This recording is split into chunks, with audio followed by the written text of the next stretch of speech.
Hello and welcome to this video on how to do a long to wide data transformation in Mplus. My name is Geiser. I'm an instructor and statistical consultant with QuantFish. In this video, I want to show you how you can transform a data set from long format to wide format using Mplus. Now, why or when would you want to do something like that? So one reason could be that you have collected your longitudinal data or other data in long format, and now you want to run a wide format type of analysis in Mplus, for example, a latent growth curve model within the confirmatory factor analysis or SEM framework where you would use wide format data. And so the nice thing about Mplus is that it makes this long to wide data transformation extremely easy using just a few syntax commands. Now here you can see my example. This is a long format data set. It's a longitudinal data set with 4 time points. And so you can see the first variable here is my dependent variable or outcome variable.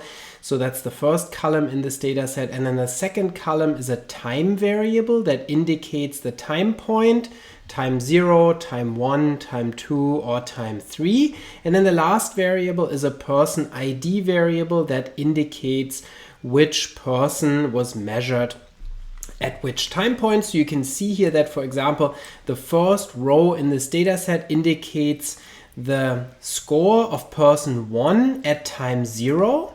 And then the next one would be the same person measured at the next time point, and again the same person measured at the third time point, and then the last time point is then this one, and then we move to the next person. So you can see it's in long format because each individual here has multiple rows potentially if they were present on more than one time point, which here is the case. This is a case of a balanced data set where everybody has 4 time points. Now, this need not be the case. You could have an imbalanced long format data set where you would have, for example, only 1 time point for certain individuals, maybe 2 time points, and so on. And then when you do this long to wide transformation in Mplus, then Mplus will automatically recognize, oh, there are some missing values there, and it's going to fill them in with star symbols. So it'll then indicate, oh, this person doesn't have time point 2, for example, or this person doesn't have time point 3, and it'll put a star in the corresponding cell in the wide format data set that will be generated. So this is very nice.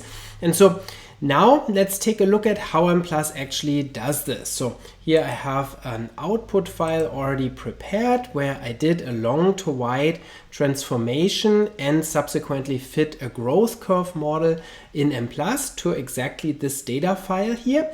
And so the way that this works in Mplus is that you specify the long format data set under the data command file equals. So this is exactly the data set that I just showed you, long.dat.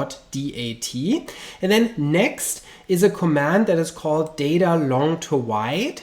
With this command, you specify which variables are the repeated variables, because not all of them may be. You could have, for example, gender, which wouldn't change, or age at time 0 or something like that wouldn't change. And so not all variables may be long variables. In this case, my dependent variable, so the first column in this data file that I showed you, that's y, that's my outcome variable, and that is a long variable or a variable in long format because that has repeated observations that may differ within individuals. And so we can go back and see this. So when we go back to the long data set, you can see for individual 1, we have variability of the scores across the 4 time points. Those are not all the same. So this is my long variable.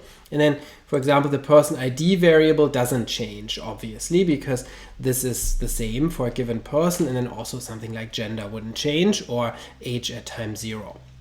Okay, so going back to the syntax here, you can see that next is the wide command. So the wide command here specifies what the new variables are supposed to be called or how you want to label them. So obviously I want to still call them y, but now I'm going to have 4 of them because there are 4 time points. And so this long variable, which now is making up just a single column, will be transformed into 4 columns because there are 4 time points. And so I'm therefore calling the new variables y1 through y4. I can use the hyphen here to make my life a little bit easier so I don't have to type out y1, y2, y3, y4.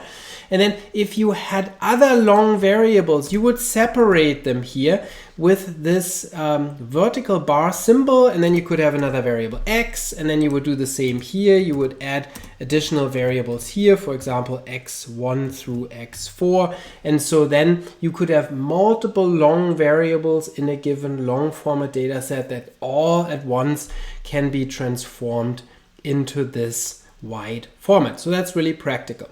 Now, of course, Mplus needs to know an ID variable so that the right observations can be transformed into the right cells in the wide format data set. And so this is the person variable in this case, because here we have observations nested within people because they were repeatedly measured. And so that's in my data file, in my long format data file, that's the 3rd variable in this file. We can again look at that. So when we look at that again, you can see this is the ID variable. It's the 3rd column in this data file. And so this tells Mplus, okay, so though this is the same person here, this is the same person, and this is the same person. So when it does the transformation to wide format, it then knows how to put the values into the right cells. So that's good. And then next, also we need a repetition variable. So that's in this case time. So that indicates the different time points that will then be represented by new variables, by those new columns. And so this repetition variable in the data file is the 2nd variable, time. So that's the 2nd column in this long dat file. And you can see it runs from 0 to 3 here. So we have 4 time points. And so those values have to be provided to Mplus so it knows again how to properly transform the data. So those values are given here in parentheses after defining the repetition variable. And then of importance, in the variable statement, we list under names the variables in the old long format data file, not the transformed variables, but rather we list the ones that are in this original long format data set. And that's why the outcome variable, time, and person. And then under use variables, we list the newly transformed variables. So in this case, it's only y1 through y4. If we also had x variables here, then those would be listed here as well if you wanted to use them in your analysis. So in this case, we actually don't have them, so I'm just going to delete them here so that there's not confusion. But so those would then also be listed under use variables if you had them in your model.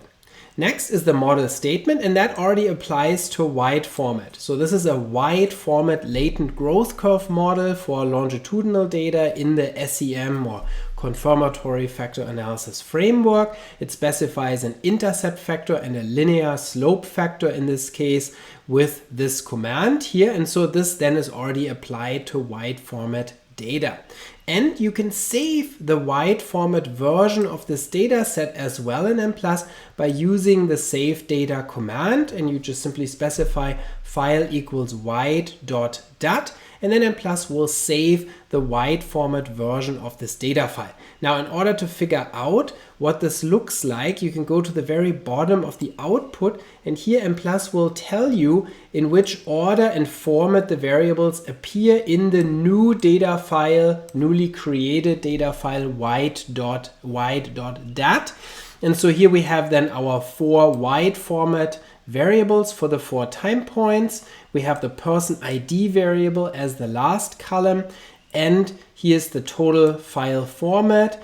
Also, it tells you what a missing symbol is. So if you had any missing time points for people, then those would be indicated with a star symbol. Now we can also take a look at that wide format data set here.